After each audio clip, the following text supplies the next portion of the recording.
السلام علیکم ورحمۃ اللہ وبرکاتہ۔ سردیوں کی آمد تھی اور دسمبر شروع ہو چکا تھا۔ آج صبح سے ہی موسم ابر آلود تھا، کبھی تیز تو کبھی ہلکی بارش ہو رہی تھی۔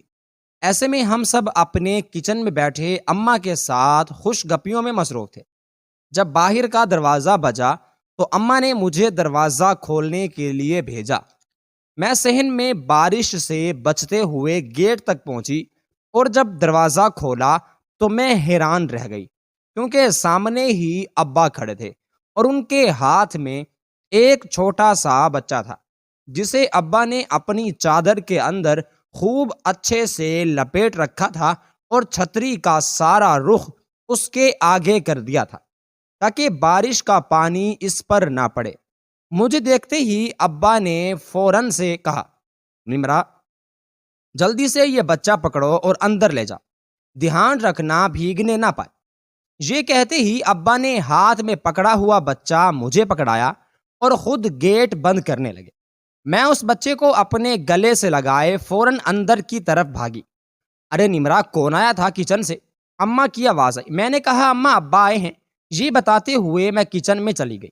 جب اماں ابھی تک روٹیاں سیکنے پر لگی تھی، جلدی سے ابا کے کپڑے نکال دو، تمہارے ابا یقیناً پیدل آئے ہوں گے اور بارش میں مکمل بھیگ گئے ہوں گے۔ اماں نے اپنی دھن میں مسکراتے ہوئے کہا۔ میں نے اس بات میں سر ہلایا اور کہا، لیکن اماں وہ تو ٹھیک ہیں، میں اس کا کیا کروں؟ میں نے ہاتھ میں پکڑے ہوئے بچے کی طرف اشارہ کرتے ہوئے اماں سے پوچھا۔ اماں نے روٹی توے سے اتارتے ہوئے پوچھا، ارے کس کا کیا کرنا ہے؟ اماں، اس بچے کا۔ اب کی بار ابا نے حیرت سے مجھے دیکھا اور ایک دم سے میرے قریب آئیں۔ ارے یہ بچہ کس کا ہے؟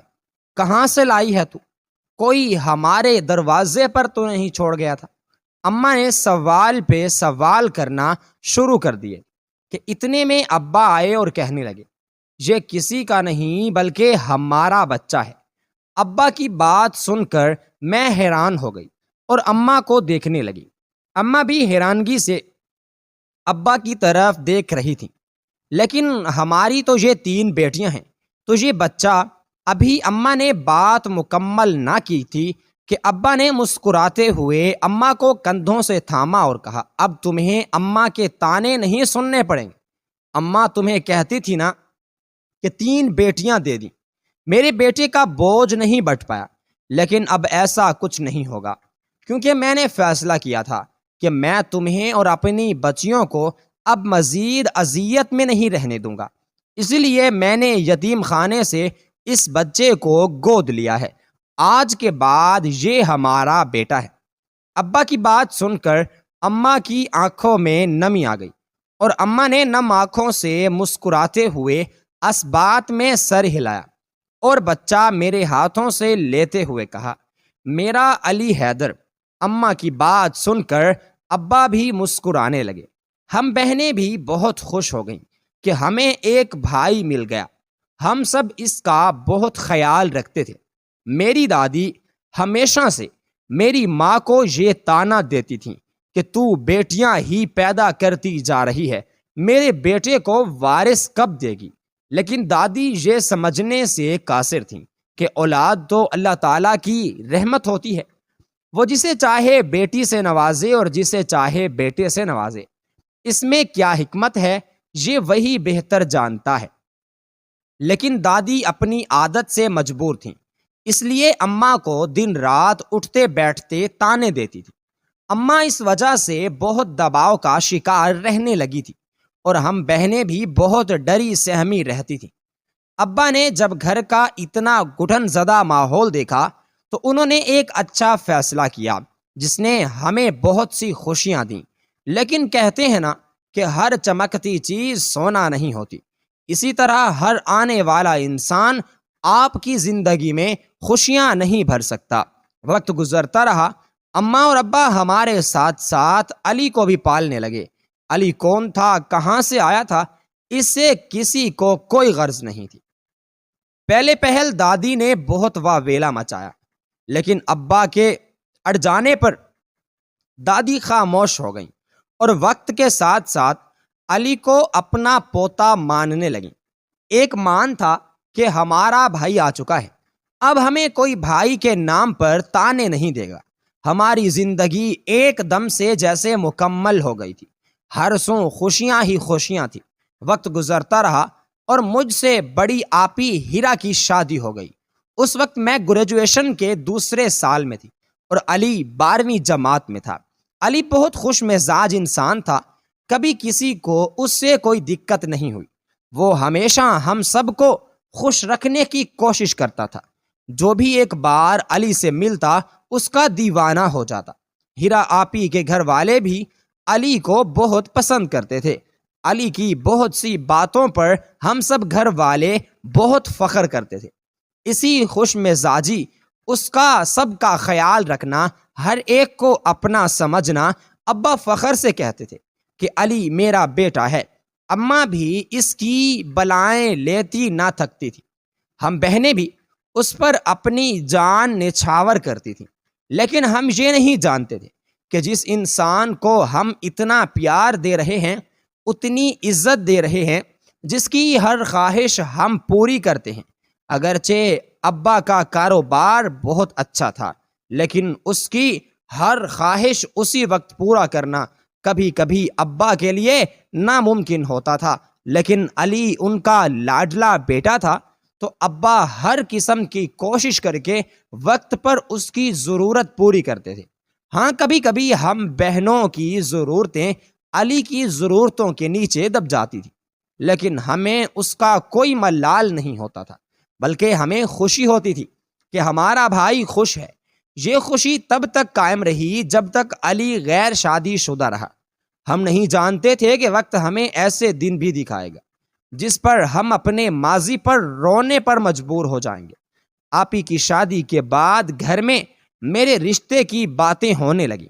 علی آتا اور اکثر مجھے چھیڑتا اور میں اسے خوب ڈانٹتی، جس میں وہ ہمیشہ مسکراتا ہوا، آپی ایک نہ ایک دن آپ کو بھی تو جانا ہی ہے نا، پھر اس میں شرمانا کیسا؟ جس پر میں کہتی، تم تھوڑی شرم کرو، اگر ابا نے یہ باتیں سن لی نا تو ہمارا کیما نکال دیں گے۔ لیکن میری اس دھمکی کا کوئی فائدہ نہ ہوا اور وہ ہمیشہ کی طرح ہنستے ہوئے کمرے سے باہر چلا جاتا۔ انہی دنوں کی بات تھی جب ہیرا گھر رہنے کے لیے آئی اور وہ امی کے ساتھ کچھ سرگوشی میں باتیں کرنے لگی تھی۔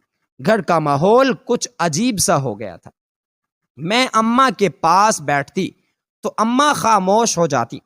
ہیرا آپی بھی مجھے مسکراتی نظروں سے دیکھتی رہتی۔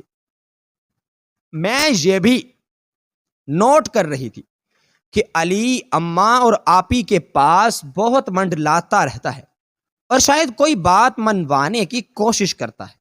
مجھے اس بات کی خبر تو نہ ہو سکی، لیکن ایک رات جب میں اپنے نوٹس بنا رہی تھی تو علی کمرے میں آیا اور پوچھنے لگا، آپی اگر میری شادی آپ سے پہلے ہو جائے تو آپ کو کوئی اعتراض تو نہیں ہوگا؟ علی کا اتنا سنجیدہ رویہ میں پہلی بار دیکھ رہی تھی۔ وہ بہت الجھا تھا۔ پہلے تو مجھے اس کی بات مذاق لگی، لیکن جب وہ اپنی سنجیدگی پر قائم رہا تو میں نے بھی سنجیدہ ہونا مناسب سمجھا۔ دیکھو علی، تم میرے بھائی ہو اور میرے لیے تمہاری خوشی سے بڑھ کر ہے۔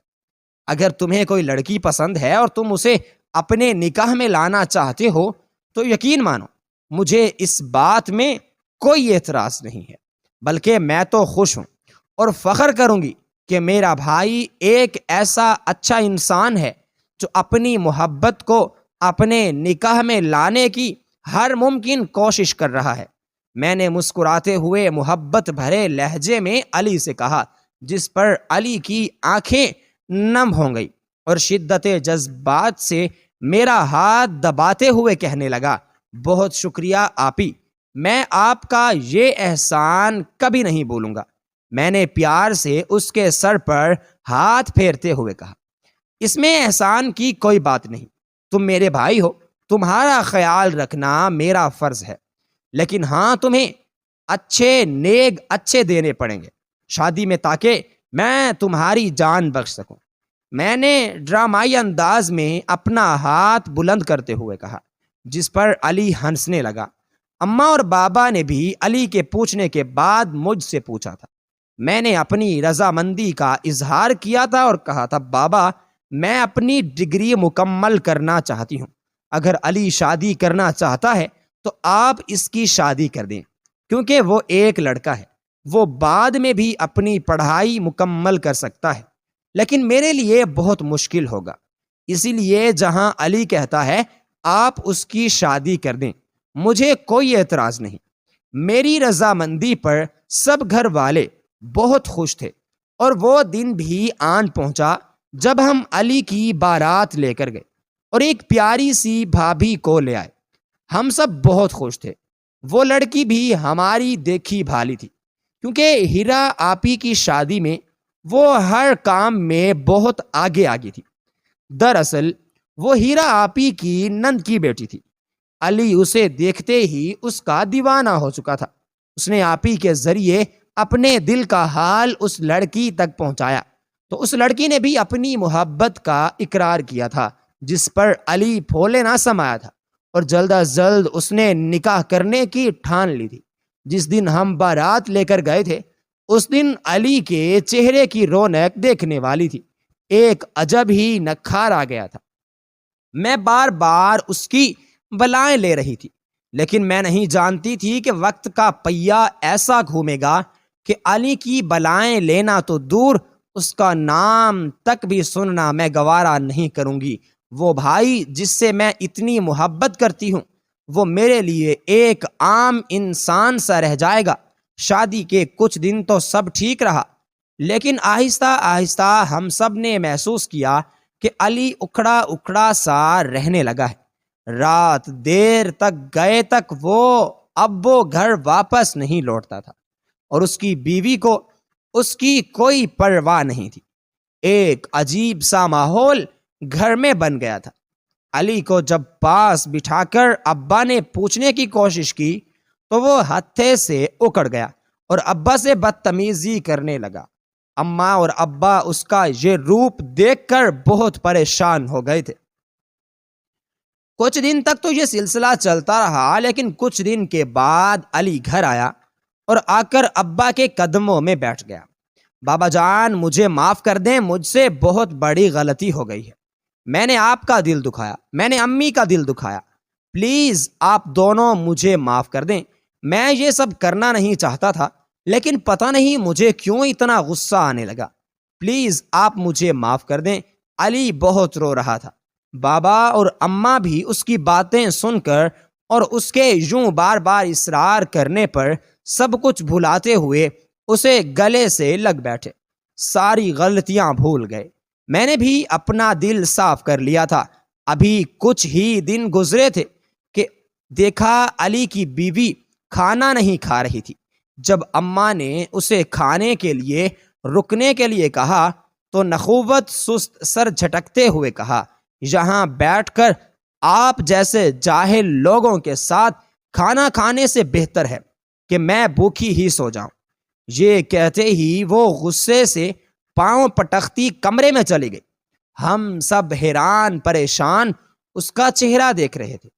اماں نے بات کو سمیٹنے کے لیے کہا، شاید اس کی طبیعت ٹھیک نہیں ہے، اسی لیے اس کا دل نہیں کر رہا، میں دیکھتی ہوں۔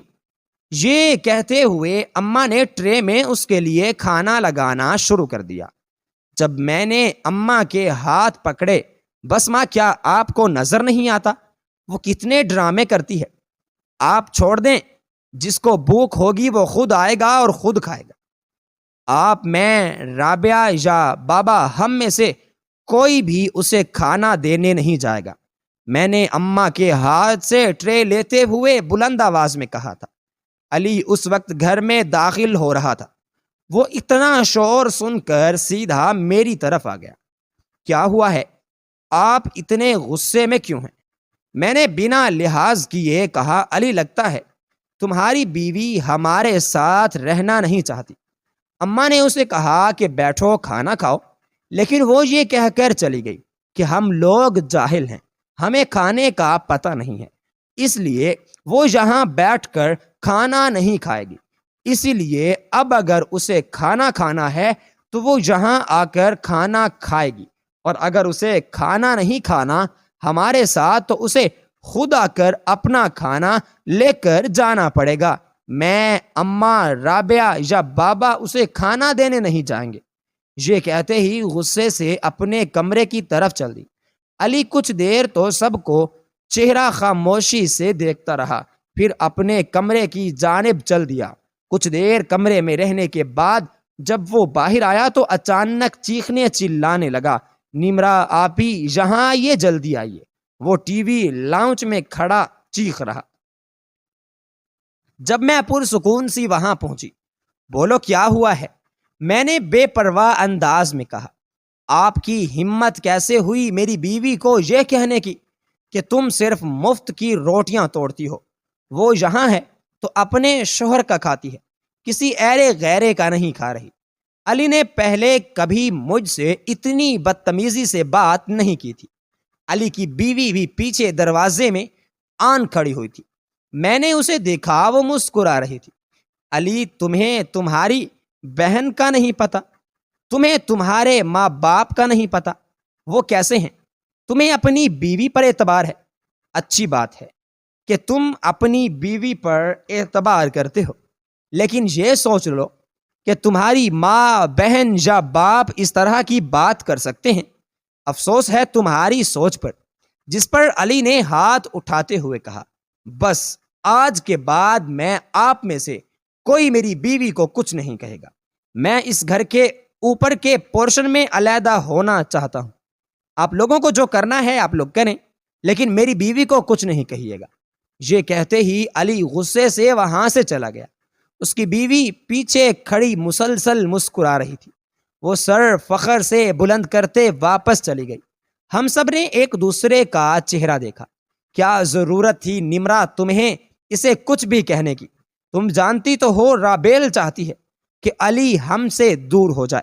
اماں نے روندی ہوئی آواز میں کہا، اگر دور ہوتا ہے تو ہو جانے دیجیے، آپ کو کیا پرواہ؟ ایک ایسا انسان جس کو آپ کے ساتھ اتنے سالوں رہنے کے بعد بھی معلوم نہ چل پڑا کہ آپ کیسی ہیں، اس کے لیے کیوں آنسو بہا رہی ہیں؟ میں نے غصے سے بھرے لہجے میں کہا، جس پر اماں بے آواز آنسو بہانے لگی۔ مجھے ان کی حالت پر ترس آنے لگا، لیکن میں انہیں کوئی جھوٹی تسلی نہیں دینا چاہتی تھی۔ ربیل اگلے ہی دن علی نے اپنا کیا سچ کر دکھایا اور کچن ہم سے الگ کر لیا۔ اوپر کے پورشن میں، چونکہ اوپر کچن نہیں تھا، اسی لیے ایک ہی کچن میں کچن کو علیحدہ کر لیا۔ میرے ابا یہ تمام صورتحال دیکھ کر بہت پریشان رہنے لگے تھے۔ ابھی ان کے سر 2 بیٹیوں کا بوجھ تھا جو انہوں نے اتارنا تھا، لیکن شاید اللہ کو یہ منظور نہیں تھا۔ علی کی دن بدن بڑھتی ہوئی بدتمیزیوں نے اور اس کی زبان درازی نے ابا کو بہت مجبور اور لاغر کر دیا تھا۔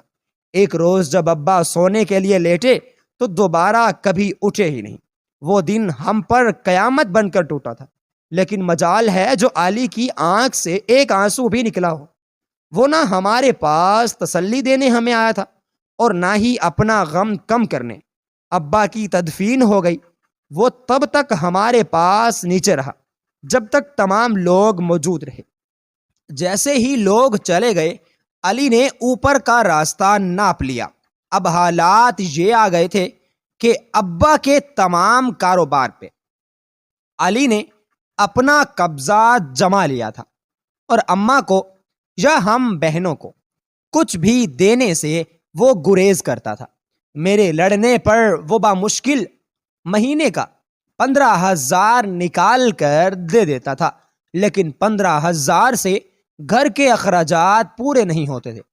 وہ بھی یہ اچھے سے جانتا تھا، لیکن اس کے باوجود وہ 1 روپیہ بھی زیادہ نہ دیتا تھا۔ تنگ آ کر میں نے اور رابعہ نے بچوں کو ٹیوشن پڑھانا شروع کر دیا۔ اس سے تھوڑے بہت جو پیسے جمع ہوتے، اس میں ہی گھر کا گزر بسر ہونے لگا تھا۔ دن مہینوں میں بدلے اور مہینے سال میں، لیکن ہمارے حالات نہیں بدلے، نہ ہی علی کا دل نرم ہوا۔ ایک دن ہمارے گھر ابا کی چچا کی بیٹی آئی تھی۔ وہ بیرون ملک رہتی تھی۔ اور رابطے کم ہونے کی وجہ سے انہیں معلوم نہیں پڑا تھا کہ ابا اب اس دنیا میں نہیں رہے۔ وہ ابا کے انتقال کا افسوس کرنے آئی تھی، لیکن جب گھر آ کر وہ ہماری حالت دیکھنے لگی تو رو پڑی اور اماں سے اصرار کرنے لگی کہ وہ علی کو تمام حقیقت سے آشنا کروا دیں، لیکن اماں انہیں ٹالتی رہیں۔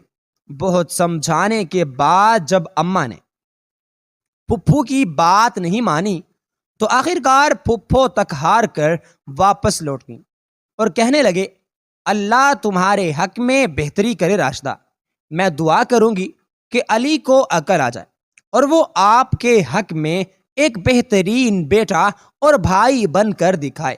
وہ ہنستے ہوئے آئی تھی اور روتے ہوئے یہاں سے چلی گئی تھی۔ پہلے انہیں بھائی کے جانے کا غم تھا اور اب اپنی بھابھی کی قسم پرسی پر ان کا دل تڑپ اٹھا تھا۔ ان کے جانے کے بعد میں نے اور رابعہ نے بھی اماں کو بہت سمجھایا کہ وہ علی کو سب بتا دیں، لیکن اماں نے ایک بات نہ مانی۔ ہم بہنیں تھیں، تھک ہار کر خاموش ہو گئی تھی۔ پھپھو تقریباً روز ہی ہمارے گھر آتی تھی، ہماری ضرورتوں کا بہت سا سامان لے آتی تھی۔ اماں کے بارہا مرنا کرنے کے باوجود بھی وہ کبھی باز نہ آتی تھی اور ہمیشہ کہتی تھی، راشدہ تم میری بھابھی ہی نہیں، سب سے اچھی دوست بھی ہو، لیکن آج تمہیں اس حال میں دیکھ کر میرا دل پھٹنے کو آتا ہے۔ میں تو ہر روز یہ دعا کرتی ہوں کہ اللہ رب العزت تمہاری مشکلات آسان کرے، پھپھو نے روندی ہوئی آواز میں کہا، جس پر اماں کی بھی آنکھیں بھیگنے لگی تھی۔ رابیل نے جب دیکھا کہ مسلسل پھپھو ہمارے گھر آ جاتی ہیں اور اس سے صرف رسمی سلام دعا کرتی ہیں تو اس نے علی کو پھپھو کے خلاف بھڑکانا شروع کر دیا۔ ایک دن پھپھو معمول کے مطابق ہمارے گھر بیٹھی تھی جب اچانک ہی علی آ گیا۔ ہنا پھپھو اسے دیکھ کر بہت خوش ہوئی تھی کیونکہ بہت عرصے کے بعد اس سے مل رہی تھی۔ اس سے پہلے کہ وہ ہمیں اٹھتی اور اپنے گلے سے لگاتی، علی نے بنا تمہید باندھے کہنا شروع کر دیا، پھپھو آپ کو نہیں لگتا روز منہ اٹھا کے کسی کے گھر جانے سے اس کی عزت کم ہو جاتی ہے؟ علی نے طنزیہ لہجے میں کہا۔ پہلے پھپھو تو اس کی بات سن کر بہت حیران ہوئی، پھر مسکراتے ہوئے کہنے لگی، علی عزت ان کی کم ہوتی ہے جو غیر ہوتے ہیں، ہمارا تعلق تو دل سے ہے، ہم میں یہ چیزیں معنی نہیں رکھتی۔ خیر تم نہیں سمجھو گے کیونکہ تم ابھی بچے ہو، یہ سب چھوڑو، بتاؤ کیسے آنا ہوا؟ پھپھو نے دھیمے لہجے میں مسکراتے ہوئے بے حد آرام سے اپنی بات بدلی تھی، جس پر علی ایک دم سے طیش میں آ گیا تھا اور مغالطات بکنے لگا تھا۔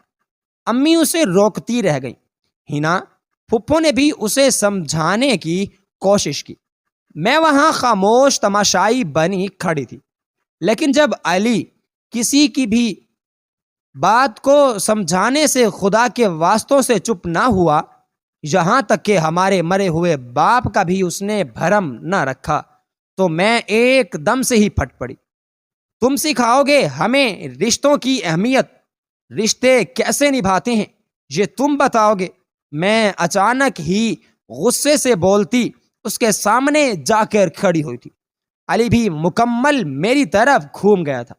نمرا کیا کر رہی ہو؟ کمرے میں جاؤ، میں بات کر رہی ہوں نا، امی نے مجھے بازو سے کھینچتے ہوئے سخت لہجے میں کہا۔ میں نے امی سے اپنا بازو چھڑوایا۔ بس امی بس کریں، کب تک ہم اسے جھیلتے رہیں گے؟ آج مجھے کہہ لینے دیں، آج میں تمام حساب چکتا کر دینا چاہتی ہوں کیونکہ مجھ سے یہ روز روز کی اذیت برداشت نہیں ہوتی۔ میں نے آنکھوں میں آئی نمی کو بے دردی سے صاف کرتے ہوئے کہا، میری اماں میرا یہ حال دیکھ کر بنا کچھ کہے میرا بازو چھوڑے ہنا پھپھو کے ساتھ جا کھڑی ہوئی تھی۔ ہاں تو سمجھا دیں آپ کون سے حساب باقی رہ گئے ہیں؟ علی نے طنزیہ انداز میں آئی برو اچکاتے ہوئے مجھ سے سوال کیا، جس پر میرے تن بدن میں آگ لگ گئی اور میں نے کہنا شروع کیا، جس باپ کا تم مان نہیں رکھتے نا، تم جانتے ہو وہ تمہارا اصل باپ نہیں ہے۔ جس ماں سے تم آتے جاتے بدتمیزی کرتے ہو، یہ ماں بھی تمہاری سگی نہیں ہے۔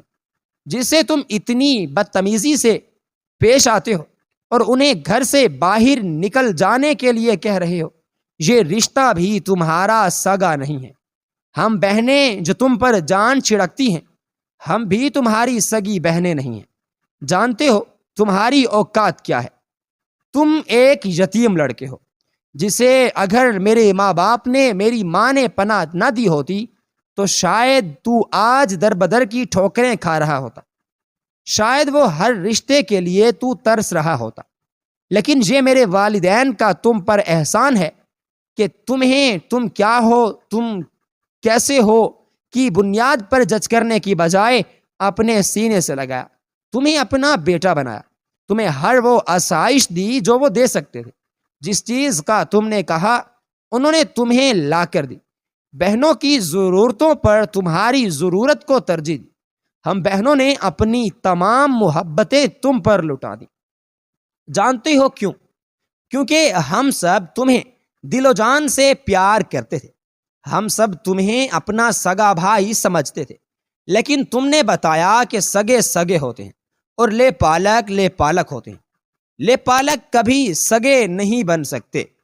اس کے دل میں وہ درد، وہ دکھ، وہ تکلیف نہیں ہوتی جو ایک خونی رشتے میں ہوتی ہے۔ اگر تم ہمارا خون ہوتے تو میرے باپ پہ جاتے جو ہر کسی کے لیے اٹھ کھڑا ہوتا تھا۔ اگر تم ہمارا خون ہوتے تو تم ہماری ماں پر جاتے جو ہر دکھ برداشت کر لیتی ہے۔ لیکن نہیں، تم ہمارا خون ہی نہیں ہو۔ آج جس پیسے پہ تم عیش کر رہے ہو نا، وہ بھی تمہارا نہیں ہے۔ اس پہ ہم بہنوں کا حق ہے، لیکن ہم نے کبھی بھی تمہیں یہ نہیں جتایا۔ لیکن اب بس ہو گیا، تم ہر کسی کو ذلیل کرتے ہو۔ اگر تمہیں اتنا ہی شوق ہے نا یہاں آتے جاتے کسی کو بھی نہ دیکھنے کا، وہ رہا دروازہ، تم یہاں سے چلے جاؤ اپنی بیوی کو لے کر اور دوبارہ کبھی مت آنا۔ میں نے غصے سے دروازے کی طرف اشارہ کرتے ہوئے کہا۔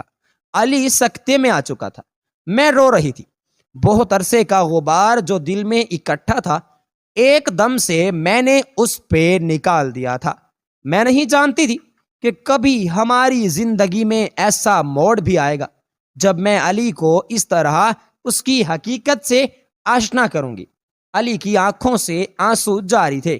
رابیل بھی دروازے میں خاموشی سے اپنا سر جھکائے کھڑی تھی۔ کچھ لمحے ہم سب خاموش آنسو بہاتے رہے۔ جب اچانک علی نے سر اٹھایا، اپنے آنسو صاف کیے اور اماں کے پاس جا کھڑا ہوا اور اچانک ان کے پاؤں میں گر کر رونے لگا، اپنے کیے پر شرمندگی کا اظہار کرنے لگا اور ان سے معافی مانگنے لگا۔ اماں اس کے رونے پر خود بھی رو پڑی اور اسے اپنے قدموں سے اٹھاتے ہوئے سینے سے لگا لیا۔ ہنا پھپھو نے بھی اپنی آنکھوں میں آئے آنسوؤں کو صاف کیا اور علی کو تسلی دینے لگی۔ علی نے باری باری ہم سب سے معافی مانگی۔ وہ اکثر ابا کی قبر پر جاتا تھا اور ان سے بھی رو رو کر معافی مانگتا تھا۔ رابیل کو بھی اپنی غلطی کا احساس ہو چکا تھا اور اس نے بھی ہم سب سے معافی مانگی تھی۔ تلخی کی ایک دیوار جو دن بدن اونچی ہوتی جا رہی تھی، میرے ایک سچ نے اسے گرا دیا تھا۔ سب کچھ اعتدال میں واپس آ چکا تھا۔ علی اب امی کا پہلے سے زیادہ خیال رکھتا تھا۔ وہ ہم بہنوں کا بھی اب بہت زیادہ خیال رکھنے لگا تھا۔ اب وہ ایک باپ کی جگہ کھڑا ہو گیا تھا، جس پر ہم اللہ کا شکر ادا کرتے تھے کہ اللہ نے علی کو ایک بار پھر سے عقل سے نوازا ہے۔ صحیح کہتے ہیں، کبھی کبھی رشتوں کو بچانے کے لیے جس طرح ایک جھوٹ بولنا ضروری ہوتا ہے، اسی طرح کبھی کبھی رشتوں کو بچانے کے لیے سامنے والے کو ایک تلخ حقیقت کا آئینہ دکھانا ضروری پڑتا ہے تاکہ وہ وقت پر واپس آ جائے اور آپ تکلیف اور اذیت سے بچ جائیں اور سامنے والا بھی مستقبل کے پچھتاوے سے۔